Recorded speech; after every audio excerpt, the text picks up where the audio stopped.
పలు అంశాలపై ఏసీబీ అధికారులు కేటీఆర్ కు ప్రశ్నలు సంధించారు.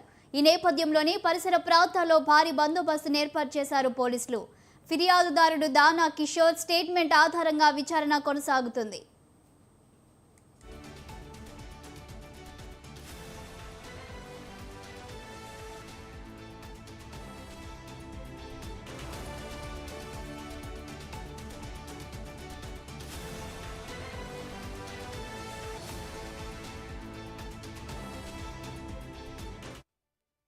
ఫార్ములా ఈ కార్ రేస్ కేసులో మాజీ మంత్రి బీఆర్ఎస్ వర్కింగ్ ప్రెసిడెంట్ కేటీఆర్ విచారణ కొనసాగుతుంది. పలు అంశాలపై ఏసీబీ అధికారులు కేటీఆర్ కు ప్రశ్నలు సంధించారు. ఈ నేపథ్యంలోనే పరిసర ప్రాంతాల్లో భారీ బందోబస్తును ఏర్పాటు చేశారు పోలీసులు. ఫిర్యాదుదారుడు దానా కిషోర్ స్టేట్మెంట్ ఆధారంగా విచారణ కొనసాగుతుంది. ఇదే అంశంపై మరింత సమాచారం మా కరెస్పాండెంట్ సవిన్ అందిస్తారు లైవ్ లో. సవిన్, చెప్పండి, విచారణ ఎలా కొనసాగుతుంది? ఏసీబీ కార్యాలయంలో అడుగుతున్న ప్రశ్నలేంటి? ఇప్పటికే బీఆర్ఎస్ వర్కింగ్ ప్రెసిడెంట్ మాజీ మంత్రి కేటీఆర్ ఏసీబీ విచారణ ముగిసినట్లుగా తెలుస్తోంది. మరికొద్దిసేపట్లో కేటీఆర్ బయటకు రాబోతున్నారు. ఫార్ములా ఈ కార్ రేస్ సంబంధించి ఏసీబీ కేసు నమోదు చేసింది. A1గా కేటీఆర్, A2గా ఐఏఎస్ అధికారి అరవింద్ కుమార్, A3గా హెచ్ఎండిఏ మాజీ చీఫ్ ఇంజనీర్ బిఎల్ఎన్ రెడ్డి, ఈ ముగ్గురు ఉన్నారు. దీంతో రెండోసారి కేటీఆర్ ఏసీబీ విచారణకు హాజరయ్యారు. ముఖ్యంగా ఇటీవల ఫార్ములా ఈ కార్ రేస్ సంస్థ ప్రతినిధులు FEO కంపెనీకి సంబంధించి ఏసీబీ వర్చువల్గా వారిని విచారణ చేసింది. వారి స్టేట్మెంట్ను రికార్డు చేసింది. వారిని అడిగిన ప్రశ్నల ఆధారంగా, వారు చెప్పిన సమాధానాల ఆధారంగానే ఈరోజు కేటీఆర్ను ఏసీబీ ప్రశ్నలు అడిగినట్లుగా తెలుస్తోంది. ముఖ్యంగా కేటీఆర్ స్టేట్మెంట్ రికార్డు చేశారు.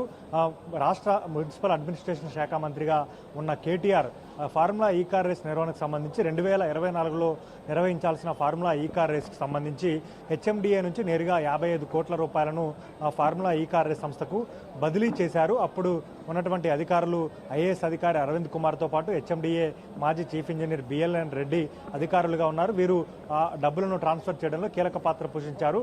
మంత్రిగా కేటీఆర్ ఉన్నారు. హెచ్ఎండిఏ బోర్డు వైస్ చైర్మన్గా కూడా రాష్ట్ర మంత్రిగా కేటీఆర్ వ్యవహరిస్తున్నారు. కాబట్టి దీనిపై ఏసీబీ కేటీఆర్ను A1గా, A2గా ఐఏఎస్ అధికారి అరవింద్ కుమార్, A3గా బిఎల్ఎన్ రెడ్డిని కేసు నమోదు చేసి విచారించింది. ఇప్పటికే అరవింద్ కుమార్, బిఎల్ఎన్ రెడ్డిని విచారించింది. వారి స్టేట్మెంట్లు రికార్డు చేశారు. మరోవైపు ఈ కేసుకు సంబంధించి రిజర్వ్ బ్యాంక్ నిబంధనలు ఉల్లంఘించారు, ఫెమా నిబంధనలు ఉల్లంఘించారు అనే అభియోగాలతో ఈడీ కూడా ఈ ముగ్గురిని విచారణ చేసింది. జనవరి 16వ తేదీన కేటీఆర్ ఈడీ విచారణకు వెళ్లి వచ్చారు. దీంతో రెండోసారి తాజాగా ఏసీబీ నోటీసులు జారీ చేసి కేటీఆర్ను విచారించింది. దాదాపు 6 గంటలకు పైగా కేటీఆర్ విచారణ జరిగినట్లుగా తెలుస్తోంది. ముఖ్యంగా FEO సంస్థకు సంబంధించి ఏసీబీ అధికారులు వారిని ఏ ప్రశ్నలు అడిగారు, వారు ఏ సమాధానాలు ఇచ్చారు అనే దాని ఆధారంగానే కేటీఆర్ను ప్రశ్నించినట్లుగా తెలుస్తోంది. ముఖ్యంగా బీఆర్ఎస్ వర్కింగ్ ప్రెసిడెంట్ మాజీ మంత్రి కేటీఆర్ కొన్ని ప్రశ్నలు అయితే ప్రభుత్వానికి కావచ్చు, ఏసీబీకి పదే ప్రశ్నిస్తున్నారు. మున్సిపల్ అడ్మినిస్ట్రేషన్ శాఖ మంత్రిగా నేనే అధికారులను ఆదేశించాను 55 కోట్లు FEO సంస్థకు ఇవ్వమని. కానీ దానికి సంబంధించిన నిబంధనలు సరిగా ఉన్నాయా, ఆర్బీఐ నిబంధనలు కరెక్ట్గా ఉన్నాయా, ఫెమా నిబంధనలు ఉల్లంఘన జరుగుతుందా లేదా అనేది చూసుకోవాల్సింది పూర్తిగా అధికారులదే. కానీ రాష్ట్ర మంత్రిగా నాది ఎట్లాంటి బాధ్యత లేదు అనేది కేటీఆర్ లేవనెత్తుతున్న ప్రశ్న. మరోవైపు ఇందులో ఎట్లాంటి అవినీతి జరగలేదు. హెచ్ఎండిఏ నుంచి నేరుగా 55 కోట్ల రూపాయలు FEO సంస్థకు సంబంధించిన కంపెనీలోకి వెళ్ళాయి. అందులో ఎట్లాంటి ట్రాన్సాక్షన్స్ జరగలేదు. అవినీతికి సంబంధించి ఒక్క రూపాయి కూడా అవినీతి లేదనేది కేటీఆర్ చెప్తున్నది. కానీ ప్రభుత్వం వైపు నుంచి మరోవైపు ఇంకో వాదనగా కనపడుతోంది. గతంలోనే సీఎం రేవంత్ రెడ్డి FEOకి సంబంధించి ఫార్ములా ఈ కార్ రేస్కి సంబంధించి గతంలో మాట్లాడారు. ముఖ్యంగా ట్రైపార్టీ ఒప్పందం, మొదట ఫార్ములా ఈ కార్ రేస్ నిర్వహణ హైదరాబాద్లో నిర్వహించాలని భావించినప్పుడు రాష్ట్ర ప్రభుత్వం, హెచ్ఎండిఏ, అదేవిధంగా గ్రీన్కో కంపెనీ, FEO ఈ ముగ్గురు సంయుక్తంగా నిర్వహించాలని భావించారు. 2023లో మొదటిసారి ఫార్ములా ఈ రేస్ నిర్వహణ హైదరాబాద్లో అదే విధంగా జరిగింది. కానీ 2024కు వచ్చేసరికి గ్రీన్కో కంపెనీ ఈ ఒప్పందం నుంచి తప్పుకుంది. గ్రీన్కో కంపెనీ ఒప్పందం నుంచి తప్పుకోవడంలో కేటీఆర్ కీలకంగా వ్యవహరించారు. గ్రీన్కో కంపెనీ ఒప్పందం నుంచి తప్పుకునే విధంగా ఎందుకు చేశారనేది కాంగ్రెస్ పార్టీ అధికారంలోకి వచ్చిన తర్వాత లేవనెత్తుతున్న అంశం. గతంలో సీఎం రేవంత్ రెడ్డి ఇదే అంశాన్ని ప్రస్తావించారు.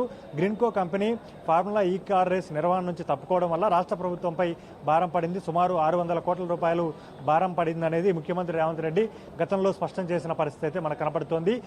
ఇదే కాకుండా ఆర్బీఐ నిబంధనలు, ఫెమా ఉల్లంఘన నిబంధనలతో పాటు ప్రభుత్వ సొమ్మును నేరుగా ఇతర విదేశీ కంపెనీకి ఏ విధంగా ట్రాన్స్ఫర్ చేస్తారనేది కూడా రాష్ట్ర ప్రభుత్వం నుంచి వస్తున్నటువంటి ప్రశ్న. ఈ నేపథ్యంలో ఇప్పటికే కేటీఆర్ జనవరి 9వ తేదీన మొదటిసారి ఏసీబీ విచారణకు హాజరయ్యారు. సుమారు 7 గంటల పాటు ఏసీబీ విచారణ జరిగింది. అప్పుడు కేటీఆర్ స్టేట్మెంట్ను రికార్డు చేశారు.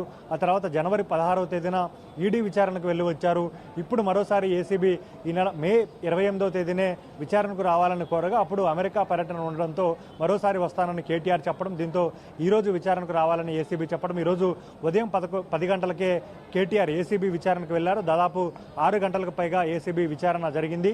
ముఖ్యంగా ఫార్ములా ఈ కార్ రేస్కి సంబంధించి విదేశీ కంపెనీలకు సంబంధించిన సంస్థ ప్రతినిధులను గతంలో ఏసీబీ ఎట్లాంటి ప్రశ్నలు అడిగింది, వారి వద్ద నుంచి వచ్చిన సమాచారం ఆధారంగానే ఈరోజు మొత్తం కేటీఆర్ను ప్రశ్నించినట్లుగా తెలుస్తుంది. మరికొద్ది సేపట్లో కేటీఆర్ బయటకు రాబోతున్నారు. బయటకు వచ్చిన తర్వాత ఫార్ములా ఏసీబీకి సంబంధించి విచారణకు సంబంధించి కేటీఆర్ బయట మీడియాతో మాట్లాడే అవకాశం మాత్రం మనకు కనబడుతుంది. ముఖ్యంగా కేటీఆర్ మాత్రం రాజకీయ కక్ష సాధింపుతోటే పదే ఏసీబీ నోటీసులతో వేధించే విధంగా రాష్ట్ర ప్రభుత్వం ప్రయత్నం చేస్తోంది. ఒకవేళ అరెస్టు చేయాలనుకుంటే అరెస్టు చేసుకోవచ్చు అంటూ కూడా ఒక స్టేట్మెంట్ అయితే ఇచ్చారు. ముఖ్యంగా రాష్ట్ర ప్రభుత్వం ఎప్పుడు రాష్ట్ర ప్రభుత్వ హామీలు కావచ్చు, రాష్ట్ర ప్రభుత్వం చేపడుతున్నటువంటి ప్రజా వ్యతిరేక విధానాలపై ఎప్పుడు ప్రశ్నలు లేవనెత్తినా అప్పుడు నోటీసులు ఇచ్చి దాని ద్వారా ఏసీబీతో కాలయాపన చేస్తున్నారు, ఏసీబీ నోటీసులతో టైంపాస్ చేస్తున్నారనేది బీఆర్ఎస్ పార్టీ నుంచి వస్తున్నటువంటి వర్షన్గా మనకు కనపడుతుంది. దీనికి సంబంధించి ఏసీబీతో పదే ఏసీబీ విచారణతో కాలయాపన చేసే బదులు ఒకవేళ రాష్ట్ర ప్రభుత్వానికి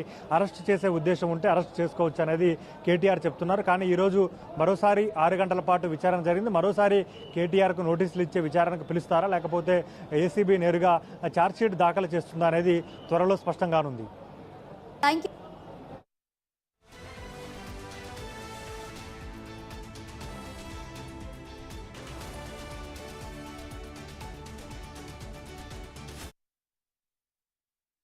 ఫోన్ ట్యాపింగ్